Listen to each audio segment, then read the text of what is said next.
Hello friends. Last video में हमने बात की थी एक्सरसाइज 3.2 के क्वेश्चंस की।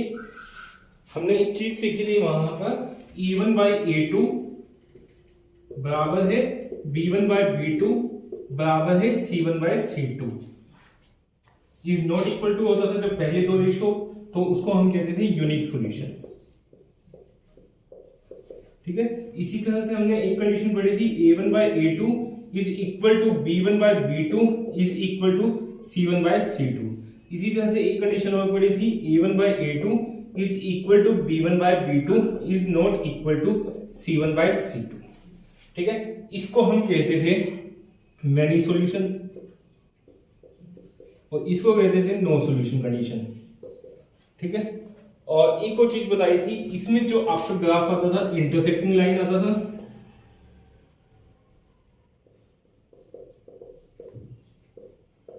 इसमें जो ग्राफ आता था आपका आपका आता था कोइंसिडेंट लाइंस, और इसमें जो ग्राफ आता था आपका पैरेलल लाइन आता था। ठीक है, एक चीज और अब आपको पता होना चाहिए, जिसका सॉल्यूशन होता है चाहे यूनिक सॉल्यूशन हो चाहे मैनी सॉल्यूशन हो, इसको हम कहते हैं कंसिस्टेंट इक्वेशन।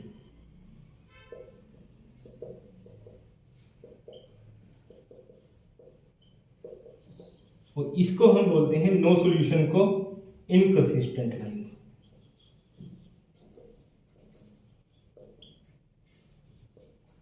आई होप आपको इतना समझ आ गया होगा। अभी हम क्वेश्चंस देखते हैं।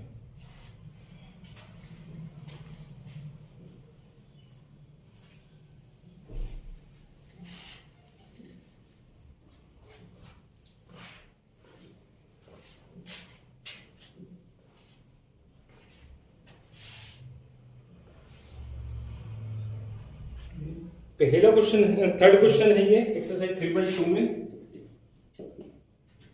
क्वेश्चन नंबर थर्ड कह रहा है आपका on comparing the ratio A1 A2 B1 B2 C1 C2 find out whether the flowing pair of the linear equation are consistent or inconsistent। Consistent कौन सी होती है, ध्यान रखो,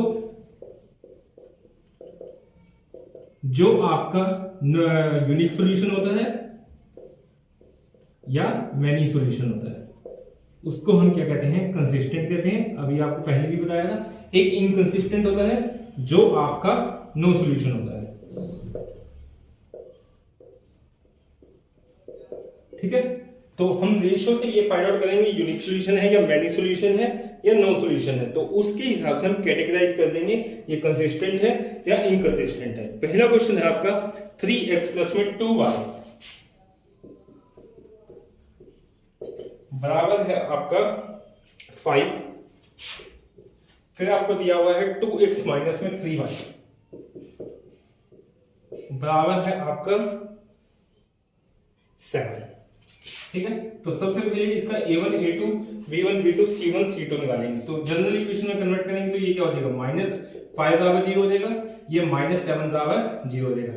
तो यहां से A1 की वैल्यू आएगी आपकी 3, B1 की वैल्यू आएगी आपकी 2, C1 की वैल्यू आएगी आपकी -5। इसी तरह से A2 की वैल्यू आएगी आपकी 2, B2 की वैल्यू आएगी आपकी -3, C2 की वैल्यू आएगी -7। ठीक है, उसके बाद हम A1 बाई A2 निकालेंगे, यानी कि 3/2 होगा, ये आपका 2/3 होगा माइनस का, और ये कितना होगा -5/-7। तो यदि ये दोनों आपके बराबर नहीं होते थे, इसको हम क्या कहते थे, यूनिक सॉल्यूशन कहते थे। और यूनिक सॉल्यूशन किस में आता है हमारा, यूनिक सॉल्यूशन हमारा होता है कंसिस्टेंट। तो यानी कि आपका आंसर क्या हो जाएगा, ये आपकी जो लाइंस है ये क्या है, कंसिस्टेंट है। आई होप आपको इतना समझ आ गया होगा। अगला क्वेश्चन देखते हैं।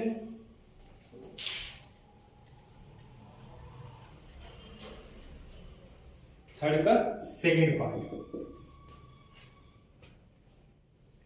सेकंड पार्ट में कह रहा है आपको 2x माइनस में 3y बराबर 8। दूसरी इक्वेशन है आपके पास 4x माइनस में 6y बराबर है 9। ठीक है, तो इसको जनरल इक्वेशन में कन्वर्ट करेंगे तो -8 बराबर 0, ये -9 बराबर 0। तो इसको हम A1 A2 B1 B2 C1 C2 की वैल्यू निकालेंगे तो A1 आएगा आपका 2, B1 आपका आएगा -3, C1 आपका आएगा -8। इसी तरह से A2 आएगा आपका 4, B2 आएगा -6, C2 आएगा आपका -9। इसी तरह से अब हम यहाँ पे रेशो निकालेंगे, 2/4 होगा, ये -3/6 होगा, -6 होगा, ये -8/-9 होगा, माइनस से माइनस गया, माइनस से माइनस गया, 1/2, ये भी 1/2। तो पहले दो रेशो बराबर हैं, तीसरा बराबर नहीं है। पहले दो रेशो बराबर होते थे, तीसरा बराबर नहीं होता था, उसको हम नो सॉल्यूशन कहते थे। और नो सॉल्यूशन के साथ अब नो सॉल्यूशन किसके अंदर आता है? इनकंसिस्टेंट के अंदर आता है। तो ये आपका क्या हो जाएगा? इनकंसिस्टेंट। आई होप आपको समझ आ गया होगा। नेक्स्ट क्वेश्चन देखते हैं।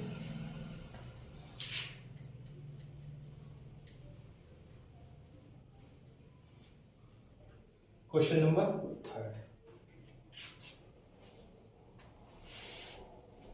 क्वेश्चन नंबर 3 पार्ट है आपका 3/2x प्लस में 5/3y बराबर है 7। बराबर 7 है तो इसको मैं यहां पे लेके आऊंगा तो बराबर 0 हो जाएगा, -7 करके। दूसरी है, पहले इसी को कन्वर्ट कर लेते हैं हम नॉर्मल इक्वेशन में। एलसीएम लेंगे, एलसीएम लेने के बाद ये क्या हो जाएगा आपका? 6 को 2 से भाग करूंगा 3, 3 3 9, x प्लस में 10y माइनस में 42 बराबर कितना होगा? 0 होगा।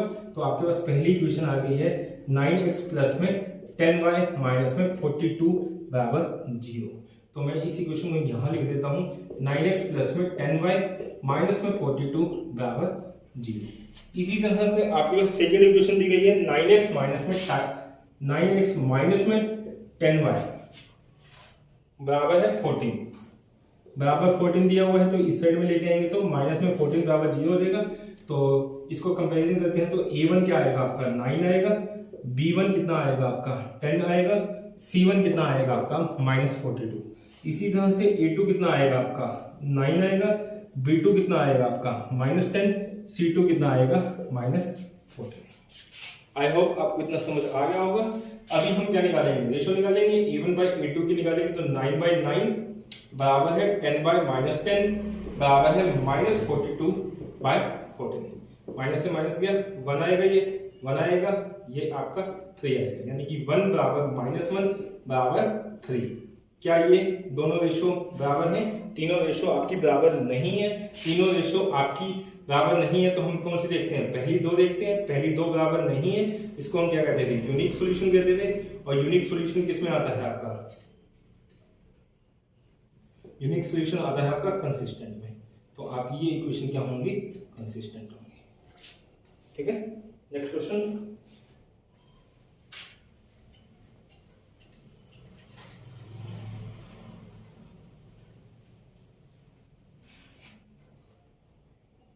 Fourth part.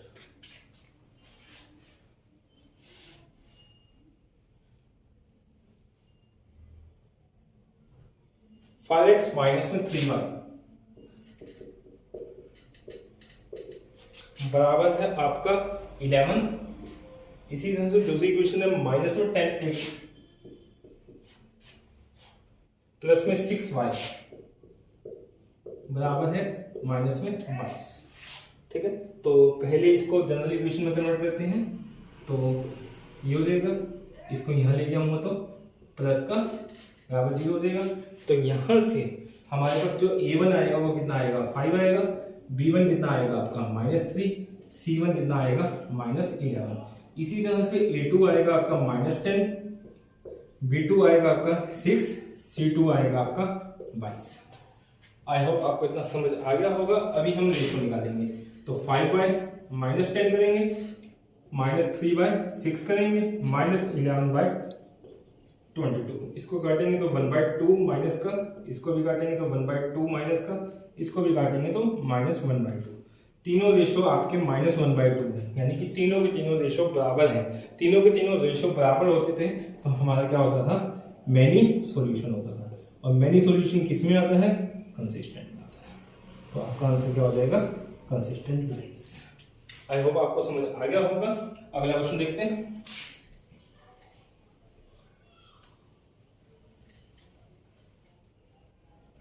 Fifth part,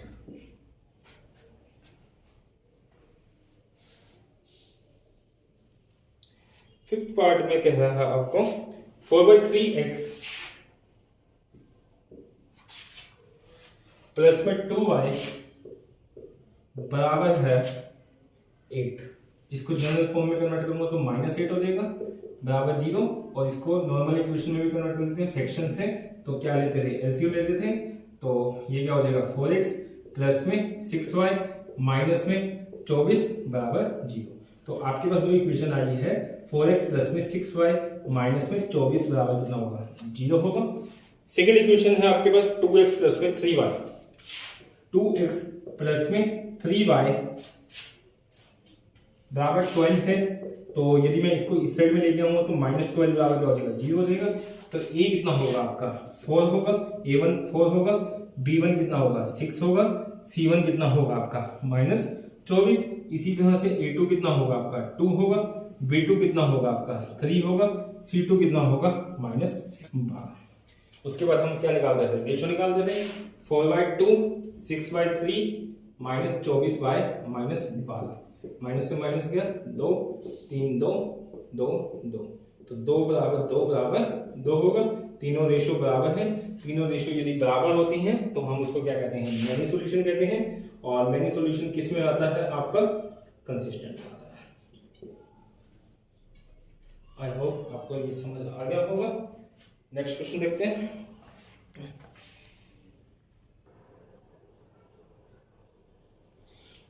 question number 4 है, which of the following pairs of the linear equations are consistent, inconsistent, if consistent obtain the solution graphically. तो ये कह रहे कि यदि कंसिस्टेंट है तो उनका सॉल्यूशन निकालिए ग्राफिकली। ग्राफिकली यहाँ पर वीडियो में करना बोर्ड के ऊपर मुश्किल है, तो मैं इसको एलिमिनेशन या सब्स्टिट्यूशन मेथड से सोल्व करूंगा, ठीक है। तो हमें सबसे पहले इक्वेशन को ये बताना है कि वो कंसिस्टेंट है या इनकंसिस्टेंट है। तो इनकंसिस्टेंट कौन सी होती थी, हमने अभी देखा था जो नो सॉल्यूशन होता था, जिन लाइंस का आपका सॉल्यूशन नो होता था, नो सॉल्यूशन होता था, उनको हम इनकंसिस्टेंट कहते हैं। और जो आपकी मैनी सॉल्यूशन होती है या आपकी यूनिक सॉल्यूशन होती है लाइंस, उनको हम क्या कहते हैं, कंसिस्टेंट कहते हैं। और वो हमने रेशो से चेक किया था, पहली दो रेशो बराबर नहीं होती तो यूनिक सॉल्यूशन कहते हैं, तीनों बराबर होती हैं तो हम उसको क्या कहते थे, मैनी सॉल्यूशन। तो पहला क्वेश्चन है आपका x प्लस में y बराबर है 5। इसी तरह से दूसरा है आपके पास 2x प्लस में 2y, तो इसको मैं जनरल फॉर्म में कन्वर्ट करूं तो -5 बराबर क्या हो जाएगा, 0 हो जाएगा। 2x प्लस में 2y बराबर है 10, तो बराबर 10 दिया गया है, यदि मैं बराबर के इस साइड में ले जाऊंगा तो -10 बराबर 0 हो जाएगा। यदि इसको कंपैरिजन करते हैं तो आपका a1 कितना आएगा, 1 आएगा, b1 कितना आएगा आपका 1 आएगा, c1 कितना आएगा आपका -5। इसी तरह से a2 कितना आएगा आपका 2 आएगा, b2 कितना आएगा आपका 2, c2 कितना आएगा आपका -10, ठीक है। उसके बाद हम क्या करते थे, इनका रेशो चेक करते थे। तो a1/a2 चेक करूंगा तो 1/2 आ रहा है, इसी तरह से ये भी 1/2 आ रहा है, b1/b2, और इसी तरह से -5 -10 आ रहा है, माइनस से माइनस गया तो 1/2। तीनों रेशो बराबर होती थी तो हम उसको क्या कहते थे, मैनी सॉल्यूशन कहते थे। और मैनी सॉल्यूशन किस में आता है आपका, मैनी सॉल्यूशन आता था कंसिस्टेंट में। तो ये लाइन क्या है आपकी, कंसिस्टेंट है, ठीक है। तो आपको यही बताना है कि कंसिस्टेंट है या इनकंसिस्टेंट है। अगला क्वेश्चन है आपका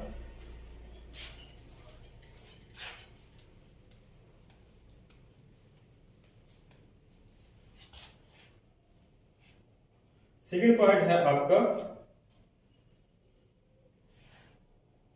x माइनस वाई बराबर 8।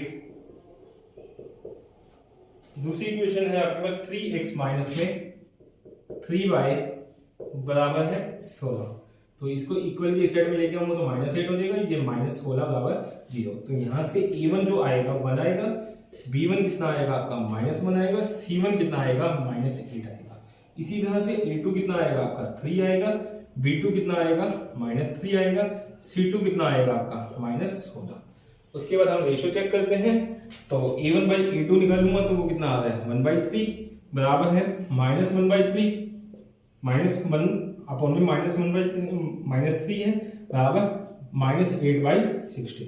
माइनस से माइनस गया, माइनस से माइनस, ये कितना आएगा 1/2 आएगा। तो ये दोनों रेशो बराबर हैं, ये बराबर नहीं है।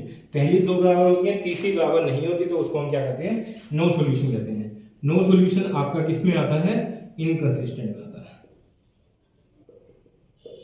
आई होप आपको समझ आ गया होगा। नेक्स्ट क्वेश्चन देखते हैं।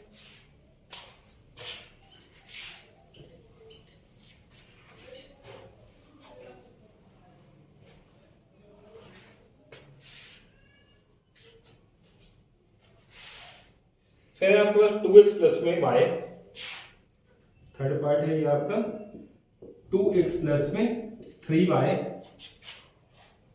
2x प्लस y है सॉरी, माइनस में 6 बराबर है 0। और दूसरी इक्वेशन है आपके पास 4x माइनस में 2y माइनस 4 बराबर 0। तो कंपैरिजन करते हैं, a1 क्या आएगा आपका 2 आएगा, b1 कितना आएगा आपका 1 आएगा, c1 कितना आएगा -6। इसी तरह से a2 कितना आएगा आपका 4 आएगा, b2 कितना आएगा -2 आएगा, और इसी तरह से c2 कितना आएगा -4। उसके बाद हम क्या निकालते थे, रेशो निकालते थे। a1/a2 निकालेंगे तो कितना आएगा 2/4 आएगा, 1/2 माइनस का, इसी तरह से -6 -4, तो ये 2 पे काटेंगे तो 3/2 हो जाएगा, ये 1/2। तो 1/2 बराबर है -1/2 बराबर है 3/2। तो ये तीनों ही बराबर नहीं है, तो पहले दो बराबर नहीं होते तो उनको हम क्या कहते थे, यूनिक सॉल्यूशन कहते थे। और यूनिक सॉल्यूशन किस में आता है आपका, कंसिस्टेंट में आता है। आई होप आपको समझ आ गया होगा। अगला क्वेश्चन देखते हैं।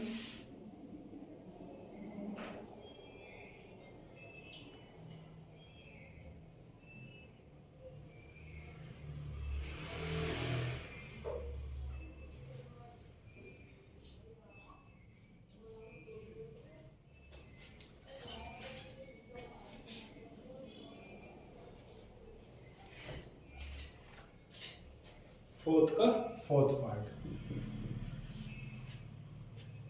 फोर्थ पार्ट में कह रहा है आपको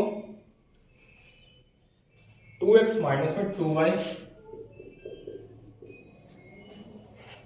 -2 बराबर है 0। फिर है आपके पास 4x माइनस में 4y -5 बराबर 0। तो कंपैरिजन करते हैं, a1 कितना आएगा आपका 2 आएगा, b1 कितना आएगा आपका -2 आएगा, c1 कितना आएगा आपका -2। इसी तरह से a2 आपका आएगा 4, b2 कितना आएगा आपका -4, c2 कितना आएगा आपका -5। उसके बाद हम क्या निकालते थे, रेशो निकालते थे 2/4 -2/4 और -2/5, माइनस से माइनस गया तो 1/2 बराबर है 1/2 बराबर नहीं है 2/5। पहले दो बराबर है, अगला बराबर नहीं है, इसको हम क्या कहते थे, नो सॉल्यूशन कहते थे। और नो सॉल्यूशन किस में आएगा आपका, इनकंसिस्टेंट में आएगा। आई होप आपको समझ आ गया होगा। ये आपके फोर्थ के 4 पार्ट थे। अगला क्वेश्चन देखते हैं, question number 5।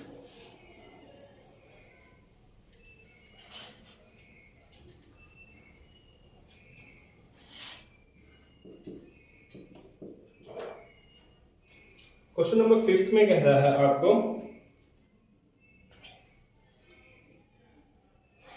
Half the perimeter of A rectangular garden.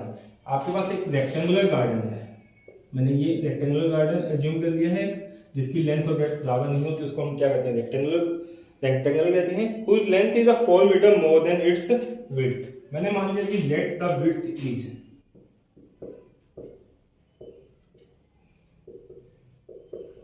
x, यदि ये x है तो लेंथ कितनी होगी आपकी, लेंथ होगी आपकी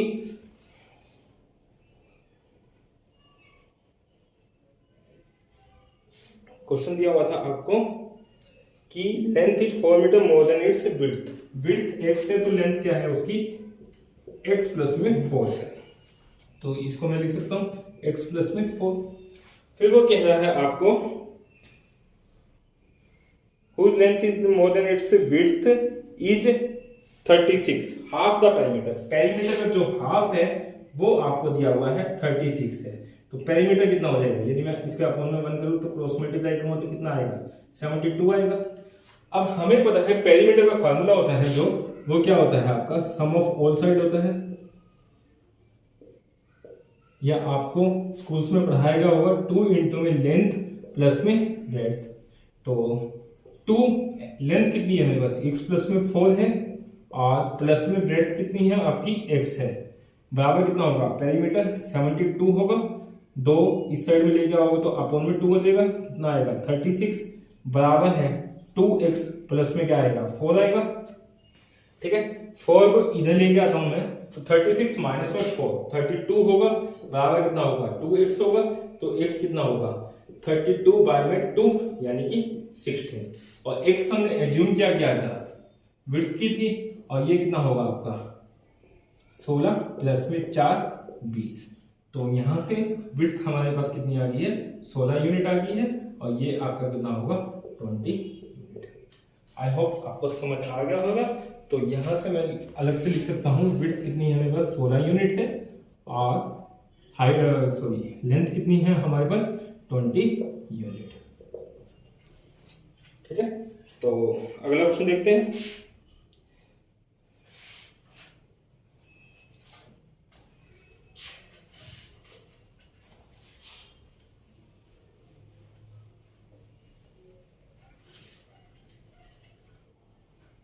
क्वेश्चन नंबर 6। क्वेश्चन नंबर 6 में कह रहा है कि the given linear equation 2x plus में 3y 2x प्लस में 3y माइनस 8 बराबर कितना है 0 है। इसी तरह से right another linear equation the two variable such that the geometrical representation of the pair so formed intersecting line. देखो इंटरसेक्टिंग लाइंस के लिए हमने क्या पढ़ा था, इंटरसेक्टिंग लाइंस वो होती थी जब आपका a1 बाय a2 बराबर नहीं होता था b1 बाय b2, वो आपका अगला चाहे बराबर हो या ना हो कोई फर्क नहीं पड़ता, बेसिकली पहली दो रेशो बराबर नहीं होनी चाहिए। तो एक इक्वेशन आपको ये दी गई है, तो दूसरी इक्वेशन आपको इस तरह से लिखनी है कि आपका a1 by a2 is not equal to b1 by b2 है। तो मैं मान लेते हैं यहाँ पे 3x लिख देता हूँ, प्लस में यहाँ 4y लिख देता हूँ, यहाँ कुछ भी लिख देता हूँ, तो क्या 2/3 बराबर है 3/4 होगा, नहीं होगा। तो इनका जो ग्राफ बनाया जाएगा तो ये कैसा आएगा, इंटरसेक्टिंग लाइंस आएगा। तो आप अपनी मर्जी से कोई भी इक्वेशन बना सकते हो जहां पे आपका a1 by a2 is not equal to b1 by b2 होना चाहिए। आई होप आपको कंसेप्ट समझ आ गया होगा। अगला पार्ट है इसी में, दूसरा पूछा है उसने, आपको ऐसा पेयर बताना है कि वो क्या हो, पैरेलल लाइन हो। पैरेलल लाइन कब होती थी हमारी, पैरेलल होता है जब a1 by a2 is equal to b1 by b2 is equal to क्या हो, c1 बाय c2 हो। तो मुझे कुछ पेयर ऐसा लिखना है कि ये रेशो क्या हो, बराबर हो। तो आप इसको मल्टीपल करके कुछ भी लिख दो, या तो 2 का मल्टीपल लिख दो, या 3 का मल्टीपल लिख दो, या 4 का मल्टीपल लिख दो। मैं 2 का मल्टीपल लिख देता हूँ। यदि मैं पूरी इक्वेशन को 2 से मल्टीप्लाई करूं तो कितना आएगा, 4x प्लस में 6y माइनस में 16 बराबर 0। अब यहाँ पे आप जब रेशो निकालोगे तो a1 कितना है आपका 2 है, b1 कितना है आपका 3 है, c1 कितना है -8 है। इसी तरह से a2 कितना है आपका 4 है, b2 कितना है 6 है, c2 कितना है आपका -16। आप इनका रेशो निकालोगे तो क्या आएगा 2/4 3/6 -8/16। इसको काटोगे तो 1/2 आएगा, 1/2 आएगा, 1/2 आएगा। तीनों रेशो बराबर होगी, तीनों रेशो बराबर होती हैं तो वो लाइन क्या होती है, पैरेलल होती है। आई होप आपको ये समझ आ गया होगा कंसेप्ट। अगला आपको बताना है, सॉरी पैरेलल नहीं, ये आपका पैरेलल नहीं आएगा, तीनों बराबर होती हैं तो कोइंसिडेंट लाइन होती है। सॉरी इसको थोड़ा करेक्ट कर लेना। कोइंसिडेंट लाइन की कंडीशन क्या होती है, तीनों बराबर होने चाहिए रेशो, और पैरेलल में क्या होता था आपका, ये बराबर नहीं होना चाहिए। ठीक है, तो अभी ये जो हमने पीछे किया है इसको आप कोइंसिडेंट लाइन का एग्जांपल मान लेना।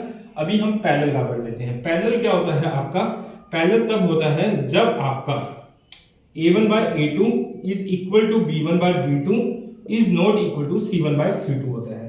तो यानी कि हमें कुछ इक्वेशन ऐसे लिखनी है कि इसका तो क्या हो, मल्टीपल हो, मान लेते हैं 4x प्लस में 6y, और इसको आप कुछ अलग से लिख देना। तो ये जो इक्वेशन होंगी, तो यहाँ पे जब रेशो लिखोगे 2/4 लिखोगे और 3/6 लिखोगे, -8/-17 लिखोगे, तो ये आपका 1/2 आएगा, ये भी 1/2 आएगा, लेकिन ये 8/17 आएगा। तो ये दोनों रेशो तो बराबर हैं, ये दोनों, ये तीसरा आपका बराबर नहीं आएगा, तो वो कंडीशन क्या होती थी आपकी, पैरेलल लाइंस की होती थी। आई होप आपको ये समझ आ गया होगा क्वेश्चन, ठीक है। तो नेक्स्ट क्वेश्चन है आपका ड्रा द ग्राफ। ये ग्राफ के ऊपर क्वेश्चन होगा, तो इसको मैं किसी दिन ग्राफ पेपर के ऊपर कराने की कोशिश करूंगा। अभी के लिए ये एक्सरसाइज मैं यहीं पे ही खत्म कर रहा हूँ। नेक्स्ट वीडियो में हम नेक्स्ट एक्सरसाइज की बात करेंगे। Thank you, bye bye, take care. और यदि आपको मेरे वीडियो अच्छे लग रहे हैं तो प्लीज़ मेरे चैनल को सब्सक्राइब करें और अपने फ्रेंड्स के साथ शेयर करें, ताकि ज़्यादा से ज़्यादा लोगों तक ये वीडियो पहुँच सके। Thank you, bye bye, take care.